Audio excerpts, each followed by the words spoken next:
Hello and good evening. This is Charles Bean here with Bean Brothers Property Experts, coming back to you with another video. This topic is a bit controversial.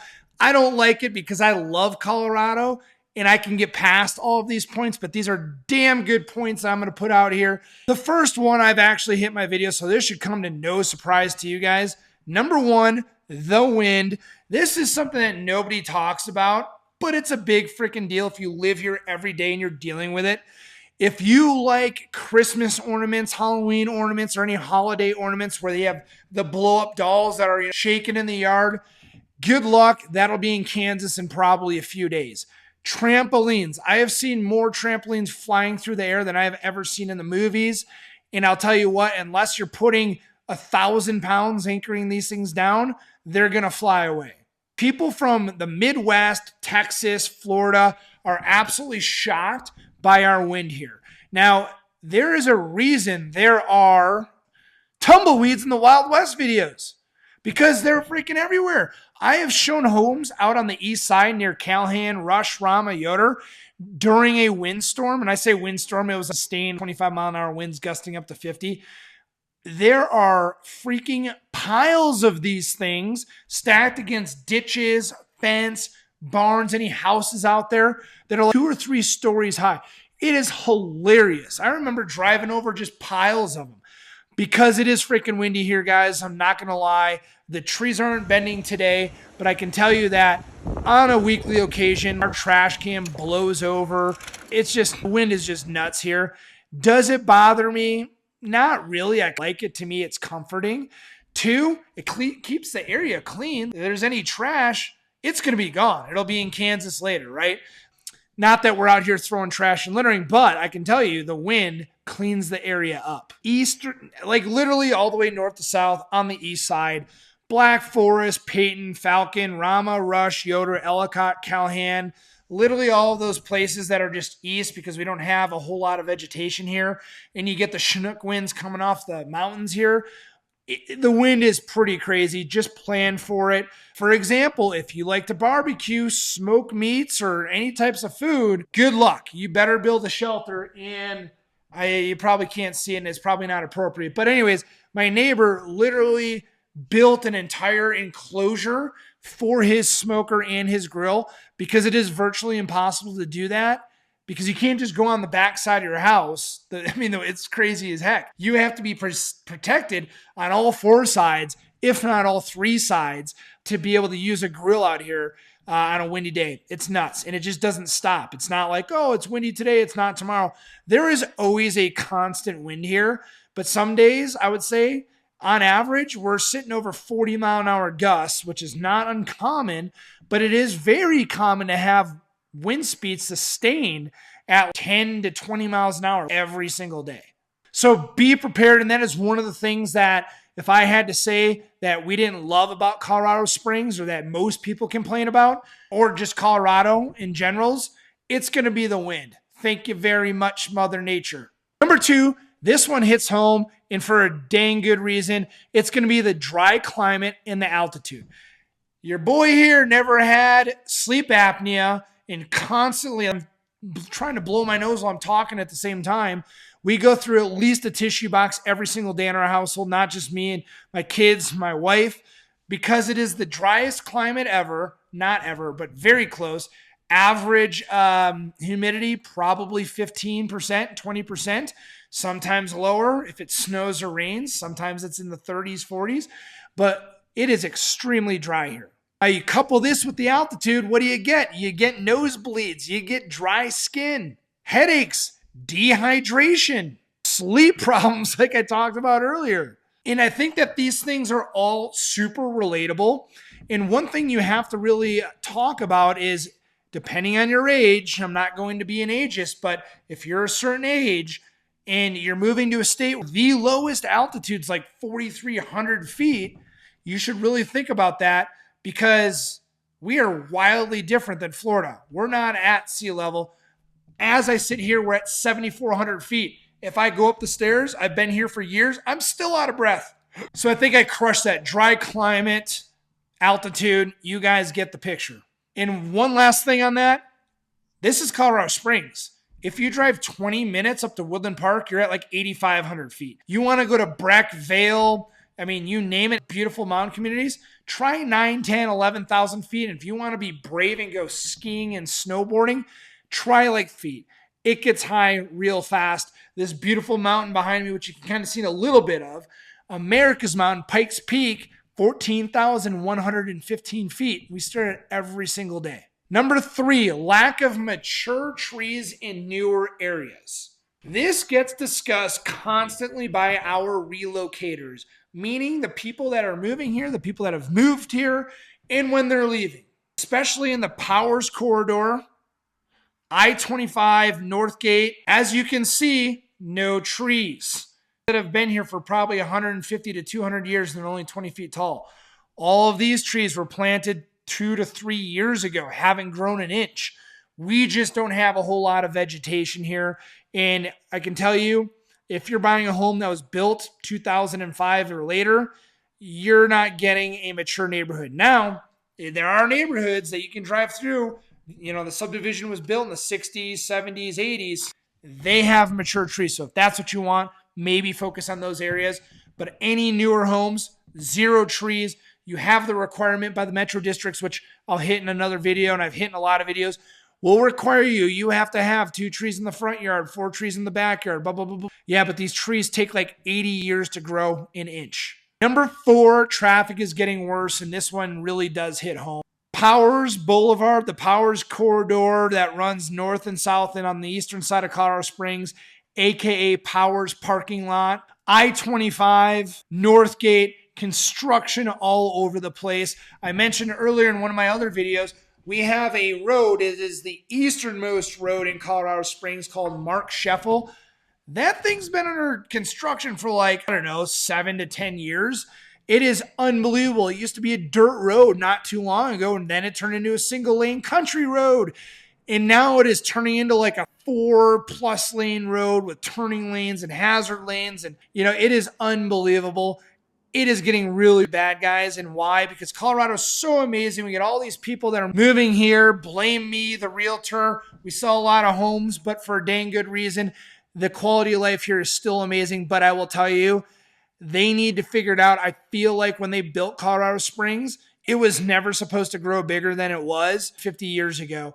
And here we are, exponential growth, one of the fastest growing cities and states, at least it has been over the last few decades, and it is showing. I will tell you that people engage hard in these comments on any of the groups. 411 on, Colorado, traffic, 719 can't drive, whatever it is. It's every day, all day. Traffic is becoming a huge problem here. Number 5, sticker shock. So I just want to do a quick recap so we don't lose track. Number 1, the wind. Number 2, the dry climate and altitude. Number 3, the lack of mature trees and vegetation, being in a high desert. Shocker. Number 4, traffic is getting worse. And now let's hit number 5, sticker shock. Now, when I say sticker shock, imagine moving from Texas, Alabama, Mississippi, Tennessee, wherever in the South, and $350,000 gets you a 4 or 5 bedroom house with an in-ground pool and like 5 bathrooms on an acre. Not happening here in Colorado. And this is just the homes, guys. Our median price point right now came down from $550,000 just a few years ago to $480,000 as of April of 2026. Now, I'm just talking about houses, but what about insurance? I think I did an entire video on that. We have the largest hail claim state in the United States, meaning you are inherently going to pay way more for homeowners insurance, way more for auto insurance because we've had a few bad hailstorms. Look up 2018, 2019 catastrophic hailstorms that literally killed animals in the zoo and broke the glass in the bear enclosure that's this thick. They were softball-sized hail bombs, ice balls coming down and obliterated the mountain communities, obliterated Fort Carson and cars. I mean, sticker shock when it comes to houses, insurance, vehicle registration. Oh my gosh, where do I go with this one? When I got out of the military and I was doing my registration, I didn't have my veteran or active duty benefits at the time. And I went to pay, and it was like $2,600 to register my vehicle, which was a midsize SUV. We registered our camper and like a dirt bike. And it was $2,600. I was like, no, ma'am, I actually already paid my sales tax. Here's the proof. And she laughed. She goes, no, sweetheart, these are just for your tags. And I was like, I got to pay this every year? And she was like, don't worry, it going to go down to next year, $2,300. I'm like, oh my gosh. And I didn't have a crazy expensive car at the time. And if you have a truck, good luck. Some of these tags for your annual tags on your vehicle, that little 2-inch sticker, $4,000 a year. Now I could freak out about that all day. And I understand why. I see some cars that have tabs that are expired. I keep saying tags, tabs interchangeably. The little sticker on the license plate, they're expired like 10 years. Like, I kind of get it. You just saved like $1 million. Moving on to the next one, not the next section, but another sticker shock thing. Restaurants. My goodness, folks. My beautiful saint of a wife took our 3 boys to McDonald's today, and the bill was like $46. Like 30 nuggets, 2 or 3 large fries, and like drinks. $46 at McDonald's for 3 children. My goodness, what is it coming to? The gas prices are at $4.75 today. Like, okay, that's a huge country problem. Thanks a lot, Iran. Like, whatever, not get political, but it is expensive here. In the key discussion point here is restaurants. Yes, you cannot go out to eat at a mid-grade restaurant and higher. When I'm talking Olive Garden, Applebee's, Chili's, you might be able to get away with this. Any local restaurant, I mean, $200. You want to go to a fine dining experience? Let's talk about Cowboy Star, any restaurant in the Broadmoor. For a family of 5, you better budget like $500 minimum. I'm not going to lie. I've seen way higher than that personally. And then again, trades and contractors. If you want to hire a landscaper to do some landscaping, $50,000, $100,000, $400,000. I am not kidding, folks. Like, it is insane. If you want to get 1,000 square feet of turf put in or 1,500 square feet of turf, 30 G's. Not making that up. And that's across the board. Any trades, drywallers, flooring contractors, framers, concrete, for the love of whatever God you believe in, concrete and landscape. I mean, it is like the most expensive thing. You might as well just be getting diamond floors in your garage or whatever. It is so expensive. Oh, you want to epoxy your 3-car garage? That'll be $18,000. The trades and contractors are out of control. Not necessarily their fault. The products are expensive. The cost of living in Colorado is arguably more expensive all around. We talked about restaurants, sticker shock, gas prices. Yes, this is affecting everything, right? So it's going to be expensive. So now I just went over a lot in the sticker shock phase. So let's talk about it real quick again. Sticker shock, the home prices, homeowners insurance, vehicle registration, restaurants, trades, literally everything. Now, I had a bullet on here, utilities. I'm going to nix that one because their utilities are actually extremely affordable here. You might pay $150 to $200 a month max for your electric bill. And if you're on Colorado Springs Utilities, they're all bills in one. They have your sewer water, your drinking water, your gas, your electric. You might be out the door for $300 a month in a average size single family home. So I think utilities are cheap. Number 6, isolation. This is something that a lot of people don't ever think about either. You want to go to a beach? Good luck. We're in Colorado. Hop on a plane for several hours and then you're at a beach. Major cities. We have Denver. Like, I think that's the only one. Colorado Springs is like huge. Like, we're a mountain community, in my opinion. There's a lot of, great restaurants. There's everything you want in a city. But there's like no skyscrapers. You go to Denver, that's where you're going to get like, I wouldn't even call them the skyscrapers, but Denver is like the only like large area that we have. And then it's Colorado Springs, which, fun fact, Colorado Springs is the largest city by landmass, like large that we have. And then it's Colorado Springs, which, fun fact, Colorado Springs is the largest city by landmass, but number 2, only second to Denver when it comes to population. Very common. Your family is back east, back wherever, Midwest, like ours, for example. It is tough. There are a lot of transplants here. A lot of people don't have family here. People underestimate that mentally. And when they move here, it really takes a toll on you. But I will say the Colorado Springs airport, I should probably do a video on this entire airport on its own. It is amazing.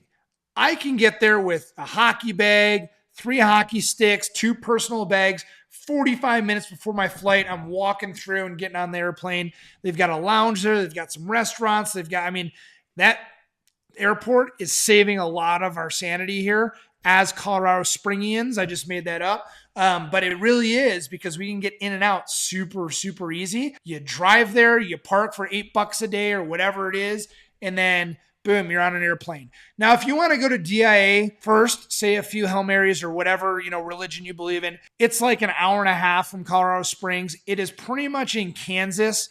And if you want food or gas before you get to that airport, be sure to stop an hour out, because once you get in the reservation, so to speak, of DIA, you're going to be driving for like 40 minutes. It is in the middle of nowhere in that airport. I've slept in airports very few times, and every time it was that damn place. So DIA, I am not a huge fan of. Colorado Springs Airport, I will pay more, and sometimes it's not more. Sometimes it's like $50. I will pay more every day, all day, to fly out of this place. Number 7, winters are weird. Not brutal, but inconsistent. Snow melts, refreezes, then it gets nice and sunny one day, and then it's a blizzard the next day, and then it goes away, and then it's hot, and then it's cold. You have a jacket on, you don't have a jacket on. You put snow boots on, and then it's 70 degrees later in the day. Mud, brown grass, and this is something that we all relate to. There are so many skits and videos about Colorado Springs weather. Let me break it down for you guys. We're at 7,400 feet. We have our own weather system here. 5 minutes down the road, you're at 6,000 feet. Downtown Colorado Springs, you're at like 5,800 feet. Woodland Park, you're at like 8,500 feet. It is unbelievable. The rolling hills, it is brutal. Now, I will tell you that literally 2 weeks ago, it was 75 degrees. Literally the next day, it was 25 degrees and snowing. Literally the third day, it was like 19 degrees. And literally the fourth day, it was like 65 degrees. I literally don't like using that word literally, but I don't know how else to stress. This weather is absolutely ridiculous. In my car right now, I have a set of leather gloves for when it gets cold. I have a beanie hat. I have an extra hat. I have hair, but I like to wear hats. And I will tell you, I have a few sets of sunglasses. I have like all of my supplies, because the weather quite literally changes within a few hours. And I will tell you that in my videos that I've put out, I have 2 really good stories that stick out. Number 1, I first moved here and I wore a t-shirt with my family to the Cheyenne Mountain Zoo. We live near there at like 6,000 feet. The Cheyenne Mountain Zoo is at like 7,000 feet. It was like a 5-minute drive up. We went. Clouds came in and went from like 75 and sunny. This was like in September of 2018. 75 and sunny, and then it got cloudy, and then it got like cold, and then it got like 50. And we're like, all right, it's kind of like really cold and windy. We look, because there's a few outlooks at that zoo. Really, the whole zoo is amazing. I should probably do a whole video on that. But you can look and you can see Monument about 20 miles away. I was like, is that snow? Is it snowing right now? And we're like, nah, whatever. 5 minutes later, a huge whoosh of cold air came in. No crap, started snowing. Went from 75 and sunny to like 40 and snowing, because we were at the zoo at 7,500 feet. That is Colorado for you folks. What did we do? We got inside with everybody else, went to their craft brew place on the Cheyenne Mountain Zoo. In there, they had this like amazing little lookout. Wood fire pizza. Man, we had great pizza, had some beers. 45 minutes later, what happened? The sun came back out and it was like 65, but the ground was wet now. That is Colorado for you. Another story I'm going to share with you if you care to listen. I like to ride a motorcycle. I talked about the hat in the beginning of the video. Well, if you drive 10 minutes in any direction, you're going to be in a different climate. For example, I am at my house here near Black Forest, Colorado, on the north side of Colorado Springs, 7,400 feet. Right now, it's probably 70 degrees. If I could teleport or drive an hour south to Pueblo, Colorado, which we often go to, 85 degrees. Not even kidding. That town has hit nearly 90 degrees this week so far. In the highest and hottest it's ever been was 73. So you're getting about a 15-degree variance. So I decided to ride my motorcycle to a new build final walkthrough in Pueblo, Colorado. My client wasn't there, so I was like, oh, I'll just take the bike. It'll be cool. I'll bring my camera and my gimbal, and we'll just knock it out. I left here. It was 55 degrees. I saw some weird-looking clouds. I was like, hey, fine. Drove down to Pueblo, literally 65 and sunny. It was beautiful. I had to take my jacket off halfway there. It was nice. Here we go. The clouds that I saw at my house started making their way. An hour and a half later, guess what happened? It started freaking snowing in Pueblo. It went from like 70 degrees and sunny to like 38. And guess who's on their motorcycle? This guy who's got 2 thumbs up and rode in the snow. This guy. I can't even make this up. I finished up what I was doing. I left. It was extremely windy. We talked about wind earlier. Extremely windy. And I rode. I didn't even make it to Southern Colorado Springs, and then it started snowing hard. I didn't even make it to Woodman. I had to get off the highway because I was riding inside the tire strips, and there was like inches of snow on either side. It was insane. Thankfully, the Indian dealership was open. I dropped my bike off there and took an Uber home to my house. I was like another 15 minutes away, but there's no way I could make it. People are laughing at me. I have a picture of it, actually. I'll post it here. My bike was straight up like iced over because it started snowing. And remember, 65, 70 degrees sunny in Pueblo to like within like 2.5, 3 hours. That is Colorado, folks. And when I said the very first line of this section, in section number 7, winters are weird, they are freaking weird. I'm going to throw in a bonus section. I didn't have this one in here. Section number 8, cellular service. Now, I don't know. I haven't really thought this one through about name dropping, but I can tell you, cell service is absolute trash here. If I'm not connected to my Wi-Fi, I can't even open my security system to open my garage doors. I can barely load a web page. It takes 30 seconds. Can I make a phone call? You betcha, but I can't do anything else. There is garbage cell phone service in all of Colorado because of the mountains, the rolling hills, because of Cheyenne Mountain NORAD. I'm pretty sure that they put out like, hey, you're not going to have service in this area. And that's what happens. I can't figure it out. Every service provider has their blackout areas in town. I will tell you that I am a very loyal person, loyal to a fault. I have a cellular provider that rhymes with Schmerizon, and I've had them forever. They are not good here. So mentally prepare. If you have Schmerizon, make sure you really consider switching over to a place called T-Maybe. They're not so T-Maybe here. They're actually the best, in my opinion. I refuse to drive a vehicle that does not have Wi-Fi in it. I'm not kidding, guys. I will literally not purchase a vehicle here for any of my family members or myself without Wi-Fi because I am so sick of being on the phone and calls just drop. And it's 2026, guys. They have like 5G, 6G, whatever, UTE, LTE, whatever. And the cell service is still absolute trash here. So I think Cricket, can't say that. I think Mickett, if it rhymes with Mickett, is probably better than Schmerizon. Again, not bashing any cellular providers. I still have them, but I will tell you, in Colorado, the cell service is absolute trash here. I often travel with a Starlink Mini, especially if we're going camping. And like I said, all of our vehicles have internet. They have larger receivers up there. Those little shark fins on the top are a little bit stronger than your cell phone. Maybe not as strong as the old brick phones from back in the late 90s, but I will tell you that cell service is absolute trash here. Okay, guys, it's 8 sections, and I will tell you, it's funny. I just gave you 8 reasons why Colorado Springs and Colorado is kind of crappy to live here, but people still move here all the time. And why? Because I just gave you 8 reasons that I really had to dig for. There's about 108 reasons why Colorado is simply amazing. I have a video entirely dedicated to that, so if you want to watch it, it's here. I'm going to be up above or up above here. I'm linking it in the end. But what I can tell you guys, this place is magical, but those are the 8 things that I dug for. Thank you so much for watching the video. This is Charles Beaton with Beaton Brothers Property Experts here in Colorado Springs. If you're ever thinking of buying or selling, let us know. Shoot us a message. Send us a DM. We are here. Like and subscribe. Thank you so much for watching. We'll see you in the next video.